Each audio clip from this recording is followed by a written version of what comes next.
जी फ़याज़ साहब, आज तो बड़ा ही हैरत अंगेज़ एक कारनामा सर अंजाम दिया है ब्रॉडकास्टर्स ने, और उन्होंने कोई मतलब ऐसी चाल चल दी है कि आप सारे हैरान हैं कि आगे क्या होने जा रहा है। तो बताएंगे ज़रा कि क्या हुआ है, ब्रॉडकास्टर्स ने क्या पत्ता फेंका है और क्या चाल चली है। देखिए रिजवान साहब, इस वक्त जो गैर यकीनी की सूरत हाल है उससे हर कोई परेशान है।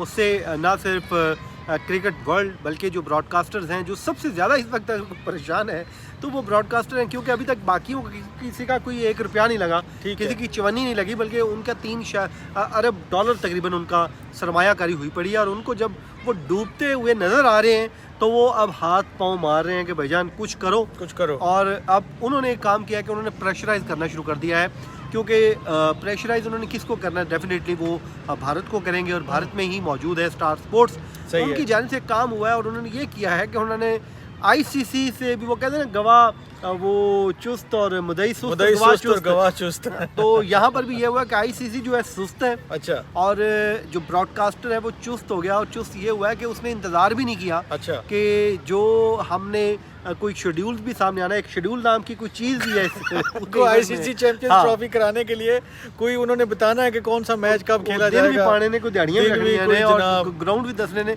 लेकिन उस भाई साहब ने क्या किया, ना आओ देखा ना ताओ देखा, और उन्होंने चुप करके ऐड बना के चलाता। उन्होंने कहा आप पे आ जाए आईसीसी। यार ये अच्छा है वैसे। देखिए उन्होंने कैसा प्रेशर टैक्टिक्स जो है वो इस्तेमाल की हैं। और उन्होंने कोई डेट तो नहीं दी, क्योंकि 19 फरवरी की डेट वैसे तो है, लेकिन उन्होंने कहा जल्द आ रहा है आईसीसी चैंपियन ट्रॉफी। अच्छा, वो ट्रक की बत्ती के पीछे लगाना शायद इसी को कहते हैं कि उन्होंने कहा यार कुछ तो कुछ होगा ना, कैंसिल तो नहीं हो रहा ना, कम से कम इवेंट लगा दो लोगों को, जल्द आ रहा है, पता नहीं कब आ रहा है। उन्होंने जी वो फोकस जो उनका वही है जो उनका है कि पहले दिन से कि भाईजान हमें जो है ना पाकिस्तान और भारत के मैच दें, बाकी जाए भाड़ में, कोई नहीं है। तो ये एक हाथ हो गया। और उसपे ये वैसे बड़ी सिग्निफिकेंट डेवलपमेंट है वो भी यार। उन्होंने पाकिस्तान क्रिकेट बोर्ड भी हैरान है कि ये हुआ क्या है, क्योंकि आईसीसी को भी समझ नहीं आ रही है कि करना क्या है। क्योंकि आगे चल के हम कुछ अगले बल्कि वीलॉग में कुछ और चीज़ें भी बताएंगे कि आईसीसी के साथ एक और भी अब हाथ हो चुका है।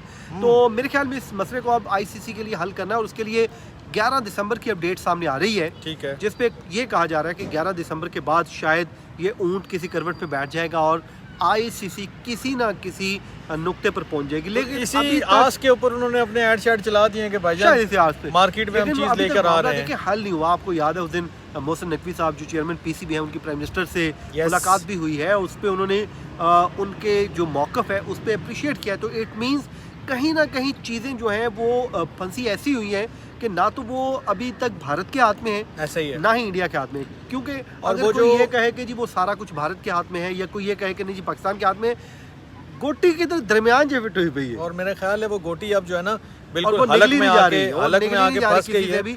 आईसीसी के भी, बीसीसीआई के भी, और पीसीबी तो वैसे भी बीच में शेर बन के फिर रहा है। पहली दफा साडा जेड़ा ना वो उतों दी लात आई है दसी बिल्कुल जनाब चौधरी। उसका हल अब यही है जो एक इन्होंने फार्मूला दिया था, वो मेरे ख्याल में वो बेस्ट अब हल दिया जा चुका है। तो उस पे दोनों के लिए कुछ ना कुछ है, और कुछ ना कुछ दोनों के लिए ले और दे की सिचुएशन है। उस पे बेहतरी हो सकती है। इस पे आपको मजीद अपडेट करेंगे, क्योंकि एडवर्टाइजर्स ने कदम रख दिया है मैदान में, बाकी कोई रखे या ना रखे। बोर्ड भी आ गए हैं, उस पे हम अगले व्लॉग में आपको बताते हैं। हाँ, वो बोर्ड्स की कहानी अगले व्लॉग में रखते हैं ताकि गिचमिच ना हो जाए। अपना बहुत ख्याल रखिएगा। फ़याज़ साहब को इजाज़त दें, और मैं थोड़े नाल लेते ही हैं। अल्लाह दे वाले।